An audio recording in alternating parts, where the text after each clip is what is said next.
Okay, we are recording. I always have to watch it for like 5 seconds to make sure it really is recording, so I don't have to be paranoid and come back around and check again. Coming around to my desk, and I will stop here and show you my shirt. Hopefully you can see it.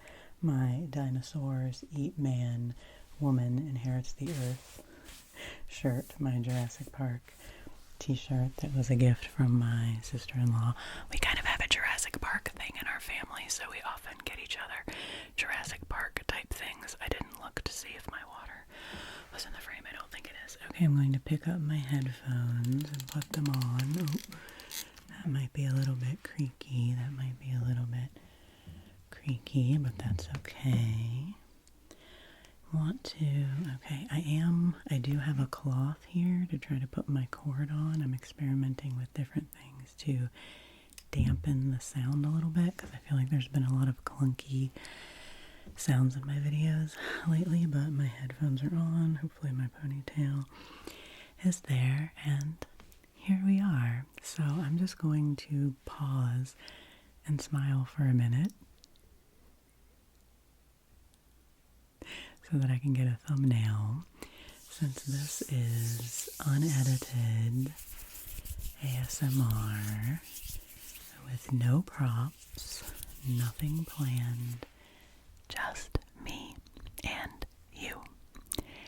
And the reason that I wanted to do this is because I've been feeling a little bit rusty lately.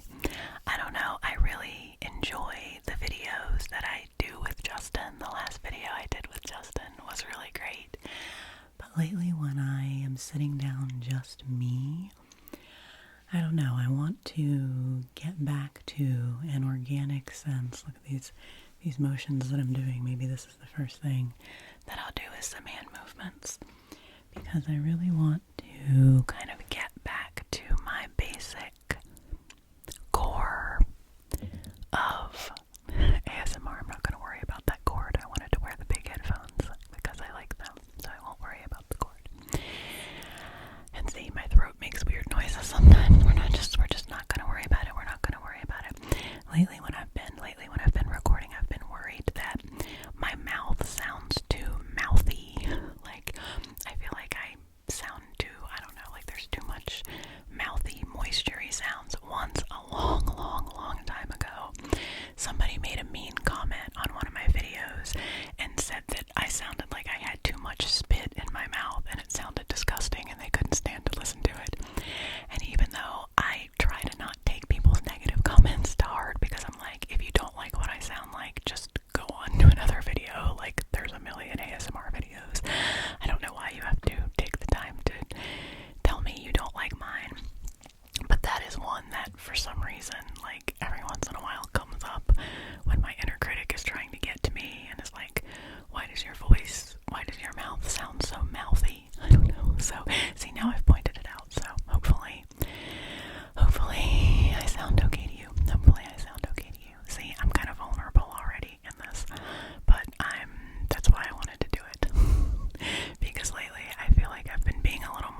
as some of you know, if you know my story, that, I left my stressful nonprofit career.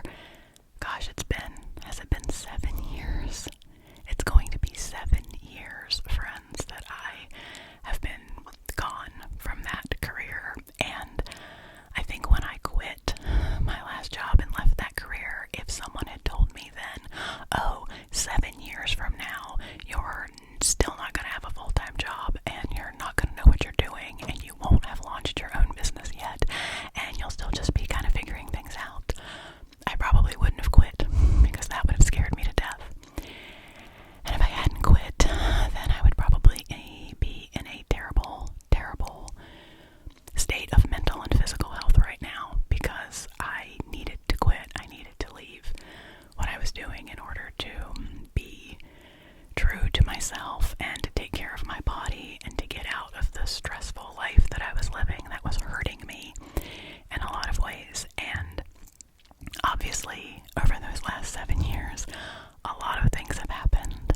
I helped Justin through his manic episode and the long recovery that came after that. I've supported my family through a lot of things during that time. I've done a lot of personal healing and personal work with myself and my stories and my pain body and all that kind of stuff. I have dedicated a lot of time and energy to this channel and have connected with all of you, and that is one of the greatest gifts of this period of time, of the last 5 years that I have spent working on this channel. It's just been such a huge gift to me, and honestly, I don't know what I would do without all of you and without this place where you have just let me grow and learn and be vulnerable and have ups and downs and figure out who the heck I am and what I want to do. It's really, I always say that this channel has been a laboratory for me, and it's just been so valuable. But I think what I was saying is, some of you who know that story know that I did do a wellness coaching training.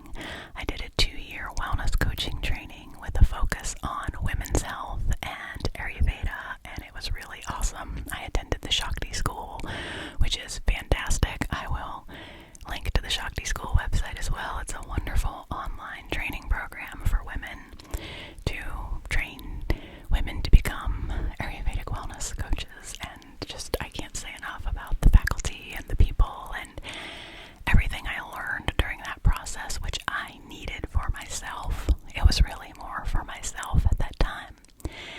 And right as I was finishing the 2nd year of that program, it was actually literally like the day I was supposed to have my online graduation ceremony, was when Justin was at the peak of his manic episode, and it was the day that he had to go to the hospital and was then hospitalized for a few weeks. And if you're newer to my channel, you might not know that story, that it's been 3 years since that happened to Justin. And when you see Justin now in my videos, and you see his true self, and you see his gentle nature and his calm, how incredibly calm and grounded and patient he is, it might be hard for you to envision him ever having been in mania. And it was really, really hard, because it was so different from his typical way of being. And I have a whole bunch of videos that I did when that was going on with him and talked about that journey. So if you are interested in that, I will link to that playlist where I talk more about that, where I shared it with all of you as it was happening. I don't need to get into a lot of that right now, but it's been 3 years since all of that happened, and I feel very much that I'm at a place where I am a lot more healed from all of that than I have been before. It's been a long journey, because, that was really hard on our relationship,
scary. It's so scary to say it out loud because I have felt so blocked and so stuck about this for so long.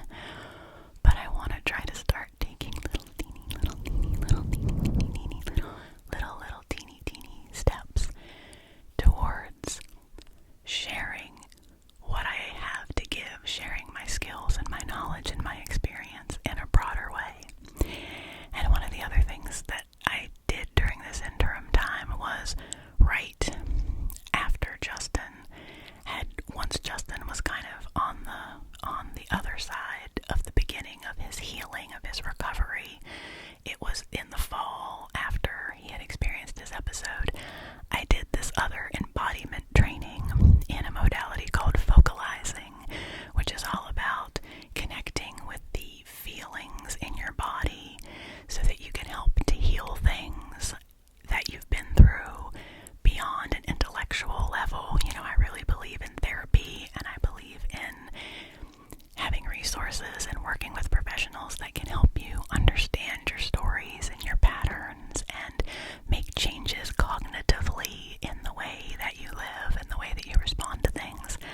And then there's also this piece of tapping into what your body is feeling and your nervous system and your fight or flight response, and helping your body to release things that it needs to release, and helping your body learn to feel safe, and helping your body do the kind of intrinsic healing that it knows how to do that we can't figure out with our brains. Like, we just have to let our bodies do it. Like, one of my embodiment teachers would say, like, when you cut your finger, you know intellectually, like, to clean it and to put, some ointment on it and to put a band-aid on it and to do the things to help it to heal.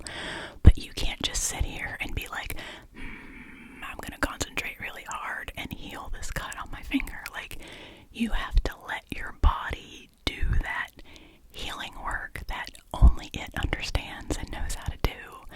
And there's an element of that to all types of healing, to healing from trauma and healing from the difficult experiences of our lives. There are things that our body knows how to do, and we can engage in practices and take care of ourselves in ways that can help the body to do that. So that's what this other training that I did was all about. And I've shared some practices from that in videos on this channel. I want to get back to doing that. That's one of my small brave steps, is to start sharing more embodiment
reason, that voice that really knows who you are might come out and speak to you and give you some comfort or some answers to things that you're struggling with.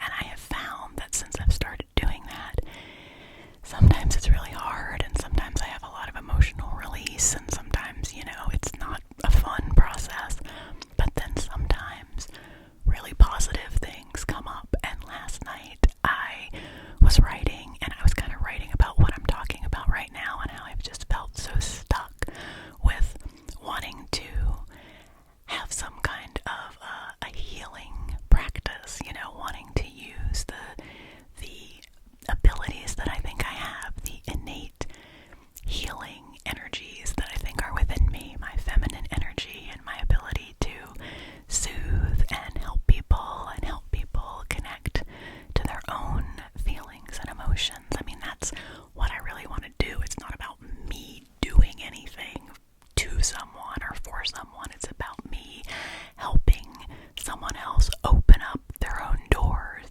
and find their own pathways to the things that they want to discover. And as I was writing about this last night, for whatever reason, in that moment, I felt encouraged and I felt kind of inspired. And so I wrote this list of really small things that I could do to help myself move forward, and one of them is just getting back into a daily practice with some of my own embodiment practices and doing them for myself, like practicing on Justin and practicing with some other trusted people in my life, and then eventually putting out an invitation to practice with other people and having practices here on my channel that I share with you, and helping to build things up, to build my confidence up, and then to be really open to possibility and open to opportunities that might come to me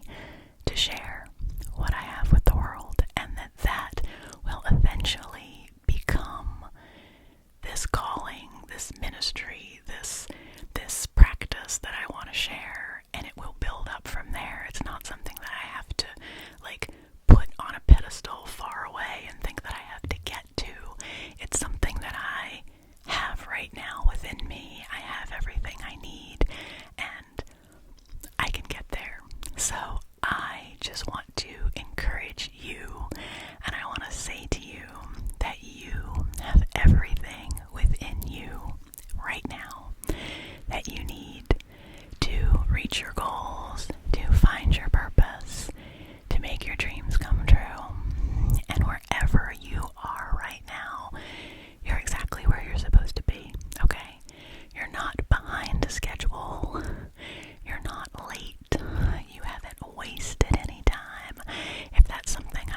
is just better. And I have such a tendency to like focus in on things really, really closely and be like, what am I getting done right now?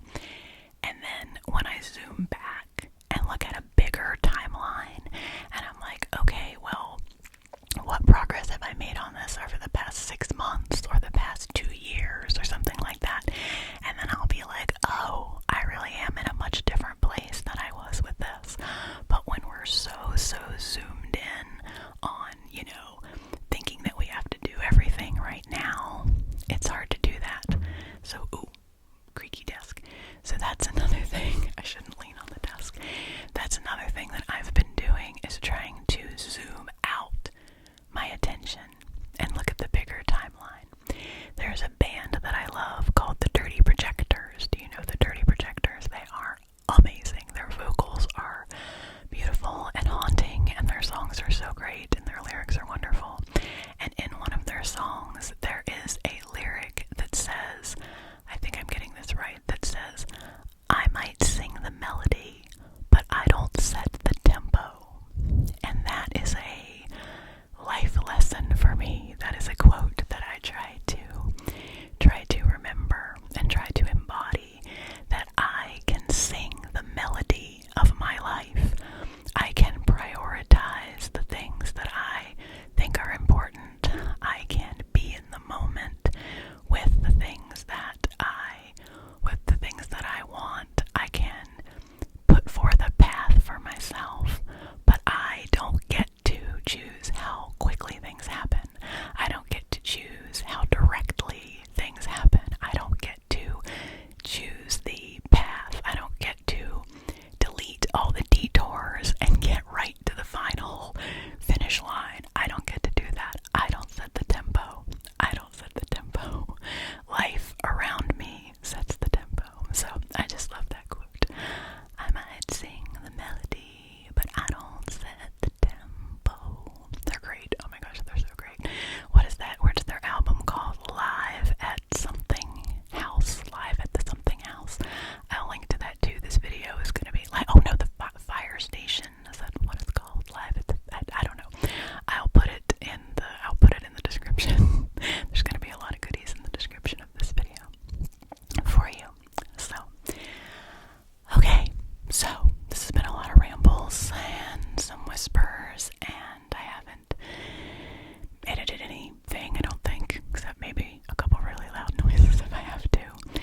But this has been really nice. So, thank you for hanging out with me.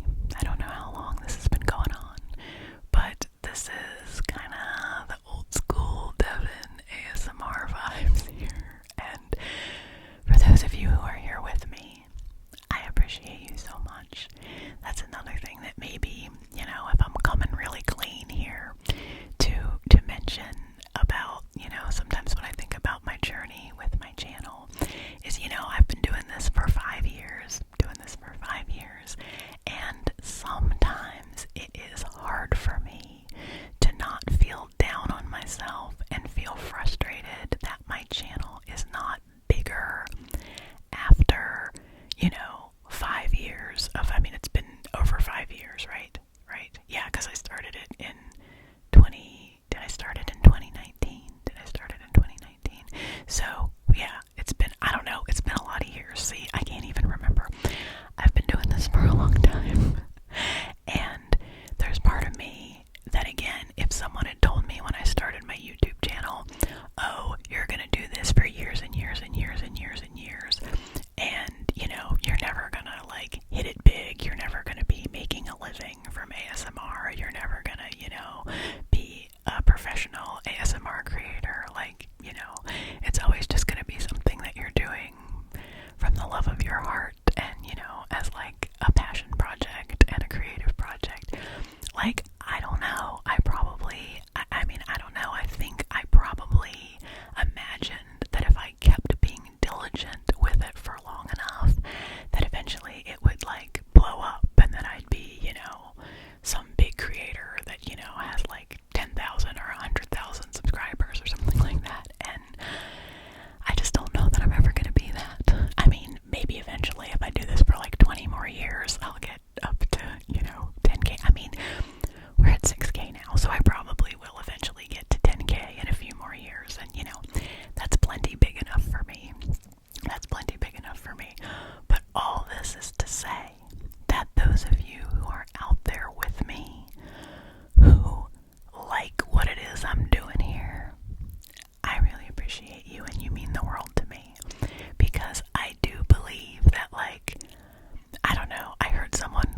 once a long time ago that, like, if you're an artist or a creative person, and if everybody loves what you do, you know, universally, everybody loves it, then maybe you're not fully, you know, being yourself. Maybe you're not making it as unique as you could. And I think that's what's so amazing about ASMR to begin with, is that anybody who's doing ASMR, I mean, even the biggest ASMR channels, there are a lot of people who are just like, ASMR is weird. What is that? It's, you know, like, I still, you know, I encounter a lot of people who just don't get it and don't understand it. So I think ASMR in itself, like anybody who is creating ASMR, has had to choose to be creating something that is not going to be understood by a lot of people and is, you know, always going to be considered, you know, maybe kind of like a weird thing or a, you know, just something that not everybody will be able to relate to. And so within that, within ASMR, which is already, you know, I mean, it's a lot bigger than it used to be. I feel like anybody I know that's, I don't know, under like 20 years old definitely knows what I'm talking about when I talk about ASMR. So it's come a long way in the 10 years that I've been listening and, you know, the years I've been participating. I'm getting off on tangents here. Oh, is that birds? There's birds. The birds will bring me back around. It's all to say that I might not be for everyone. What I'm doing here is definitely not to everyone's tastes, and that is okay. Because for those of you who are here, for those of you who will listen to a long rambly video like this and make it all the way to the end, I really, really appreciate you, and you are amazing, and I am so grateful that the universe took me on a windy little path to connect with you. And even if you're a person who has never commented on here, who has never said anything out loud to me, that is fine, because I still see you, and I feel your energy, and I know you're there, and I appreciate you, like, not in a creepy way. I know you're there, but I just, you know, I feel your presence, and I really appreciate that. Wow, the birds are really singing now. I am so close friends to taking my mic out on the porch.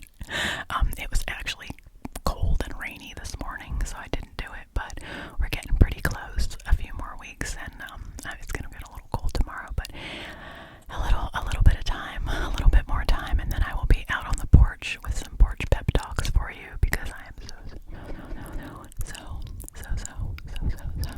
ready to do that. So thanks for hanging out with me. Did I whisper this whole video? Did I start doing soft speaking? I don't even remember at the beginning. That's the beauty of these unedited videos, and sometimes it just feels really, really freeing to do that for all of you. So I really appreciate you listening to me. I really appreciate you letting me share and be vulnerable and use this as a place to express myself and to set a little bit of an intention. You know, I'm saying this to all of you, so I'm setting this intention that I'm going to allow myself to shine. I'm going to allow myself to be brave and explore things and be open to opportunities and see what happens. And that's what I want you to do. I want you to let yourself shine. I want you to show your light to the world, whatever it is that you want to bring forth from your inner self, from your inner life, from your deepest soul. I want you to bring it forth, because I want to see what it is, and I want to know all about it. So tell me about it. If you have a project you're working on,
being really gentle. I'm being really gentle. I'm gonna come around here. I'm gonna come around here.